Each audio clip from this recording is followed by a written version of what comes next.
All right, so we're continuing to keep an eye on this breaking news all day. Late about midday, actually, a prosecutor in Oxford, Michigan, talked about the indictment that Ethan Crumley, the young 15-year-old who went in and killed 4 people in his high school. The prosecutor said that they're going to charge the parents with negligent homicide as well, 4 counts each. Parents allegedly went on the lam. They couldn't find them. Their parents' lawyers said that they're not on the lam. They'll turn themselves in, yet they haven't yet. So let's bring in Dwayne, the dog, bounty hunter. Let's call him the Chapman, the bounty hunter. Dog, what do you make of this case? You're watching this. This is just stunning. Some of these pictures, some of these stories, it's just crazy what's going on in Michigan right now. Well, absolutely crazy. And this young man, that age, to be able to possess a weapon, get a hold of it, something's got to stop. We're in Colorado right now.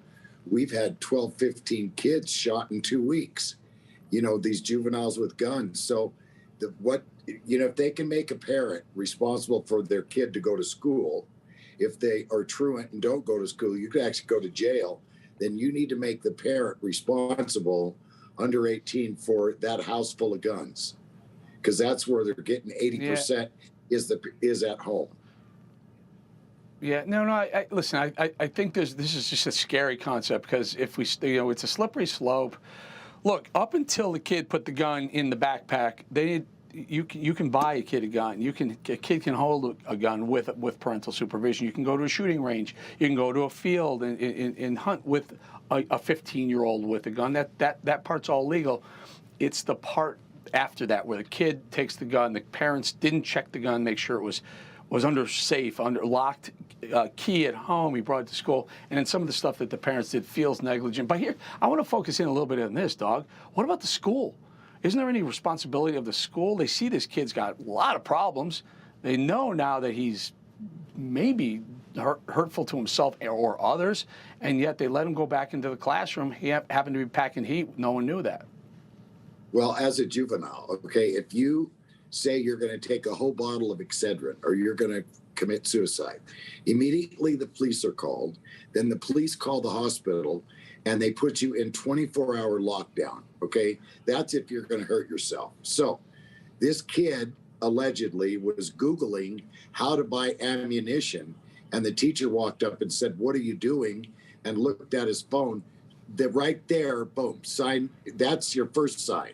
What's he wanting bullets for? He needs to talk to a counselor right now and maybe put under observation. He would have said, "I just got a gun. I'm excited about it."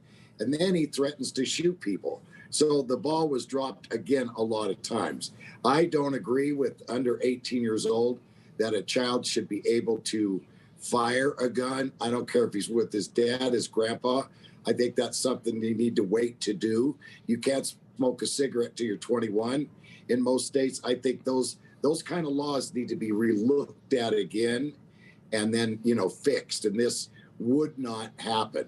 I just heard the sheriff's department put a bolo, which you and I, and be on the lookout for the parents, whether the lawyer called in or not. It's kind of like in comparison with another case I just did where the lawyer says, "You're not going to talk." The cops go up and say, "Come in right now. We want to talk to you." "No, we'll see you at arraignment." What is that? What? If you, dog, only about 20. I got 20 seconds. Can they go and forcibly take the parents, go look for them, and forcibly take them in? Should they? Oh, yes, I think absolutely. You're ordered to come in. They want to talk to you, advise you of your rights, tell you that you're charged with a pending felony, and you're like, "No, forget it.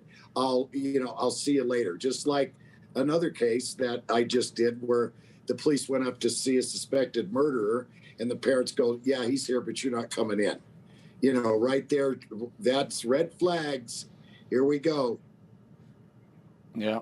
All right, dog. Well, listen, we appreciate you jumping in front of the camera with the breaking news. Always good having you, dog. He's our crime guy. Dog's the balanced crime guy. Love having you, dog. Thank you. Aloha, brother. You just watched Newsmax TV, America's fastest growing cable news channel, now in more than 70 million homes. You can get Newsmax TV on your cable system or check your cable guide. And if your system doesn't carry Newsmax, call them, tell them you want Newsmax TV, because we're real news for real people.